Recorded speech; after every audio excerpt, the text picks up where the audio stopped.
Hello, my filthy little goblins. We're back at it with the top 5 games of the week, and this time we're starting off with Wave. He's got that spicy icy, let me tell you that. So a lot of these are going to be from the festival. This one particularly definitely is from the festival. And yeah, I thought it was just interesting. One thing I was confused on. I actually wanted to show this, so maybe you guys can help me understand why the opponent. You'll end up seeing it. We'll get to it in a second, but he's playing against. This is two things right here. So first thing, that was a good play. Pop, right? He pops this, good. He summons this, it's fine. Attack. So this is where I'm a little confused on. He uses compulsory evacuation device, but Baron does have an activate, like he can negate this. So I'm a little confused why he just lets it happen. I was thinking maybe he wants it going back into the deck so he can go back into it, but he doesn't. And then this guy goes into Baguska, and he can't really do anything at that point. We're going to fast forward a little. So he uses that to get righty. Fine. I mean, this is all fine. And then Baguska activates. Boom. It's a lot of just waiting around because you can't really do much with Baguska on the field, but so he's actually going to do this, a special summon Nurse, which I thought was a little strange. But then he top decks another Nurse. Then he uses both of these cards to go into Asa. So I'm like, okay, well, that doesn't really do anything either right here. And this guy uses a floodgate trap hole for Maxi. I don't really think you could have gone into anything that was that terrifying, but I guess he doesn't know that. So Baguska dies, trap Murmelio happens, goes into Sarah. Okay, activate goes in the Rafasa, whatever the fucking name is. You guys know what I'm talking about. Right there. Boom, attack, kills it. Alright, so these are another things that I'm confused about, so you guys can maybe help me. Brings back Murm, pops, he activates. Okay, this is all fine. Fine, and he sets an Imperm there, so we know he has Imperm. Sets that. Goes into Sprite Elf, which she's going to use Time Hole. And then he uses Imperm, right? And this is fine. Right here is fine. He goes into Goya Defender, which is kind of cool. But he plays this in the Imperm line. I know that's a misplay. I know, Wave, you misplayed there. You did this. But what I'm confused on is you go into Ashera King, which is a good card. Honestly, I kind of think this combo is really sweet. The Goya Defender. But you go into Ashera King. Now you attack here, it becomes 2,300. And then you attack here. He takes like 17 and some change. It becomes 2,500.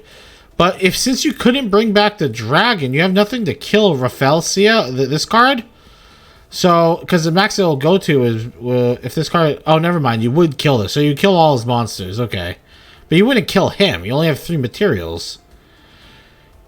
This card can attack a number of times each up to the number. Yeah, so you'd only be able to attack 3 times, and he just concedes. So I'm a little confused. Why the hell did he concede? Am I misunderstanding something here? Someone down in the comments, please let me know why this guy conceded, because I feel like they were in a very good position to win. So, hello, we're here with top 4, and this is Besso, and he is a big hero player, Besso, in our community. If you guys want to join our community, the Discord is linked down below. Pretty sweet. But he is going to. He told me inside of the Discord. He said that his opponent. He had a very strong inclination that they had Imperm, so he was doing everything it took possible to bait out Imperm. That is why he's doing these plays. That might seem a little unorthodox, but he's doing it so he can bait out Imperm without having any issue here. So, if you guys don't know, Hero's actually pretty good in this meta. Because if you just turbo out Dark Law, you're beating like 50% or 60% of the meta right now. So he's going to imperm the Crusadia, which is fine because he can recycle the Malicious and go into another Crusader. So he tributes. He adds Liquid Hero. Liquid is going to special summon the Mist. That will grab your Mask Change. And then you double set. Perfect. He activates Foolish Burial. He's probably playing Tier Limit. Mask Change will make it so all the cards get banished instead. And he just concedes immediately. Because he's most likely running a graveyard strategy. And it's very, very hard to beat it with Dark Law on the field. So I just thought it was pretty smart on him to really extend the plays to really just turbo out that Mask Change. So that's why it is number 4 for the week. Hello, everybody. We're here with game number 3 of the week, and we got Randy Licious. Randy, obviously, he is someone well known in the community. He's getting impermed on Lilal. He's playing Live Tint Sprite. And you might be saying, Randy's kind of a scumbag for playing this, but his opponent is playing Tier Limit, so he's not really that big of a scumbag. He's actually pretty normal. This is like the bare minimum power level you need to even compete in this format, so... he goes to go into Gigantic Sprite. We're going to kind of fast forward through this a little. I just think he plays through this pretty well. He's able to still do the full like Evil Twin setup at least. If you guys are wondering why he doesn't go into the big boss monster, Sunny, is because he can't, because he went into Gigantic. So he's going to Ash, and then he's going to get called by. Not too fun, but we're going to carrot that, which I think is pretty solid. So we're stopping the Sharon immediately, which is a good stop in my opinion. Then this guy's going to activate Kelbeck, and he's going to activate Maxi. Now Maxi is a really nice card to have here, because the more your opponent's going to try and push in on you, the more you're actually going to be able to fight back if you survive.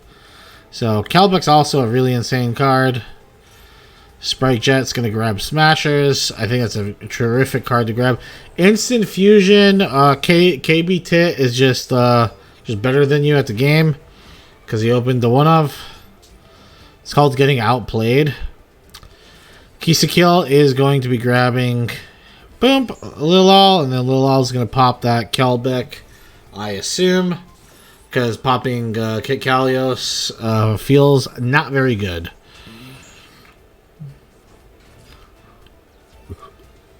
I will say this, though. You already drew like 30 cards.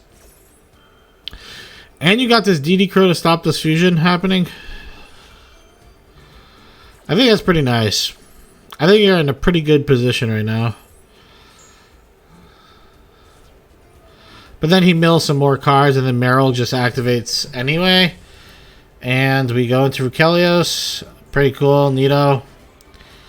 He's got a lot. He's got a lot to be able to turn this around.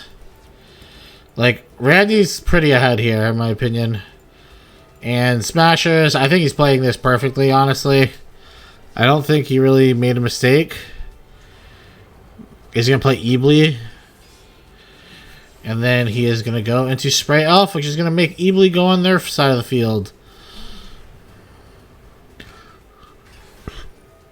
I can't imagine you can't kill him here, though. Sprite Elf is so good with the Evil Twin cards. Jeez. Poo pop. Pop goes the Weasel. Set. He's just going to pass. Probably realizes he can't, like, one-shot, so there's no point. This guy is going to activate Medora to shuffle. And we're going to have a cross-out designator for Medora. And it's going to be a GG. KB Tit can't handle Randy's tits. That's all I'm going to say about that one. Here at number 1, we got Crisis versus Lysarium. So I'm only showcasing this because I think It's a good showcase on... I don't even know what the hell to even call this. His hand was atrocious, to be honest. And I don't know, this is just like horrific, what I just seen in this turn one. I think he wanted to get that in the graveyard, though. Perhaps. I think he wanted to trigger this, but maybe he had no targets. I don't even know.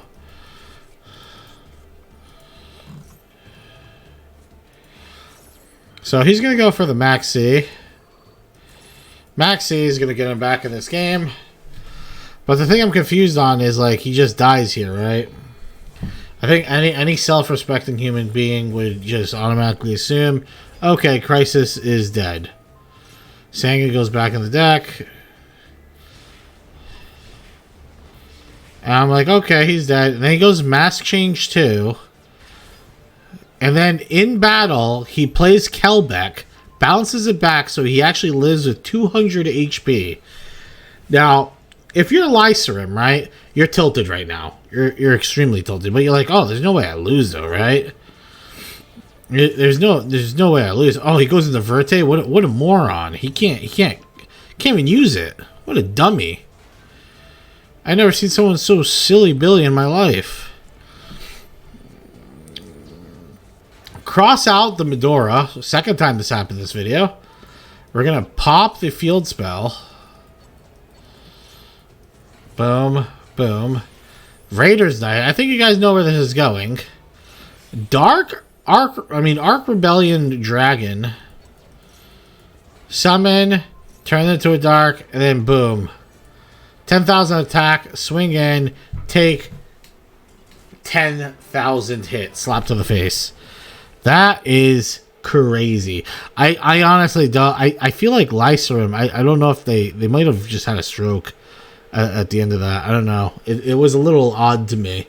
Like, how did you not maybe you were just banking really hard on the Mask Change. But my goodness, I would just logged out of the game right now if I was Lycerum. Hello, and this is the top game of the week, and this one is absolutely insane. This is Shagabaloo, who's a vile scumbag, and you'll see why, versus Fortunato, who's a moderate scumbag because he's playing tier.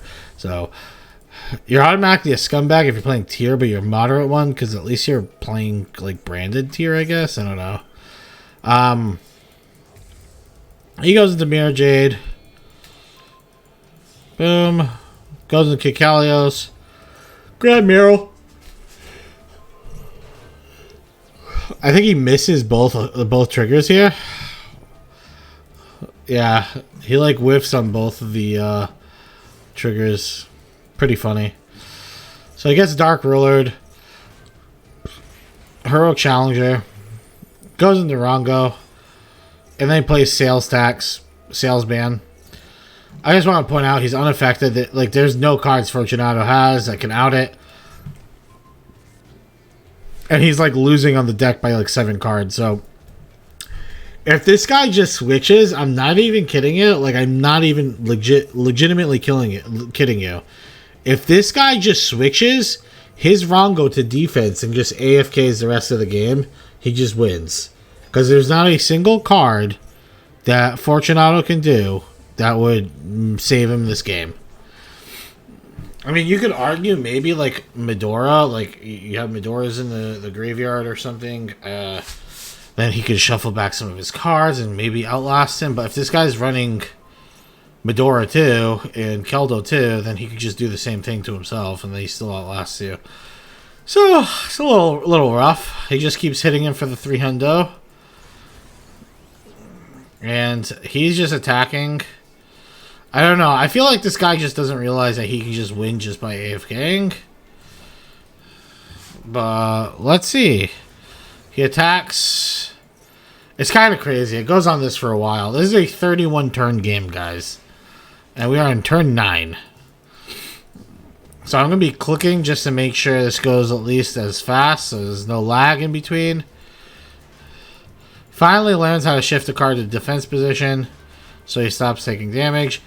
And Fortunato switching Aliber to bait him into attacking him. So you can start doing damage to him again. Okay.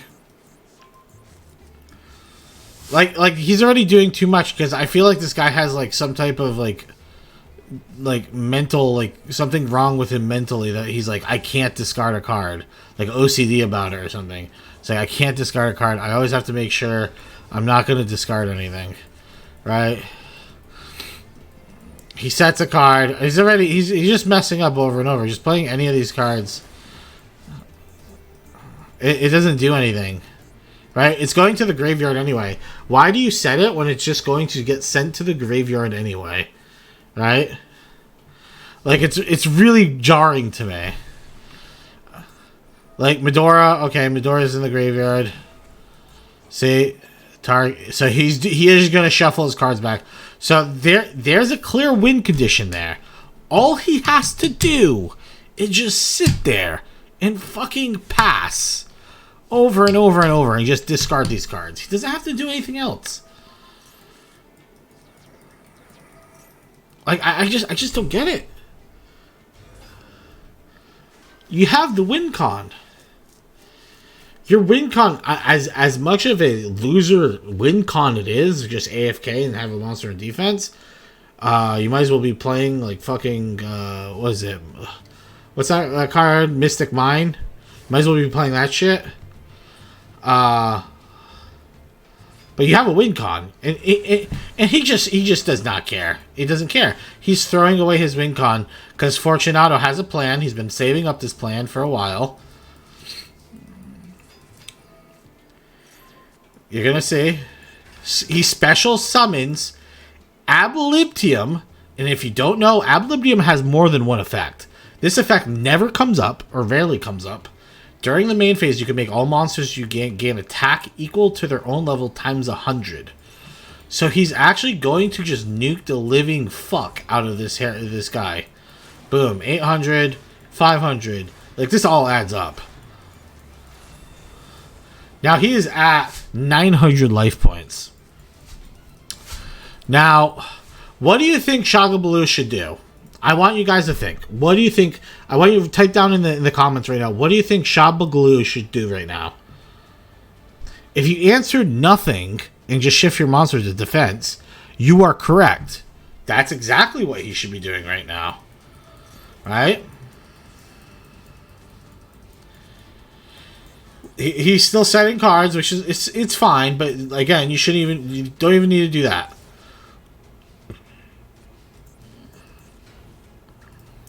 Tell me why this guy played a fucking card onto the battlefield when this card is on the field. This card has the ability that when it destroys a monster by battle, you can deal damage equal to the attack. Tell me, Shabaloo. Tell me, why did you do this? Now Fortunato gets a free win, and he gets to get highlighted on this channel. And he took the #1 spot this week. So, GG. If you guys enjoyed this type of video, please like and give a comment and subscribe. Yeah. And join the Discord down below and submit your own replays, and maybe you can be on the next one. Alright, goodbye guys.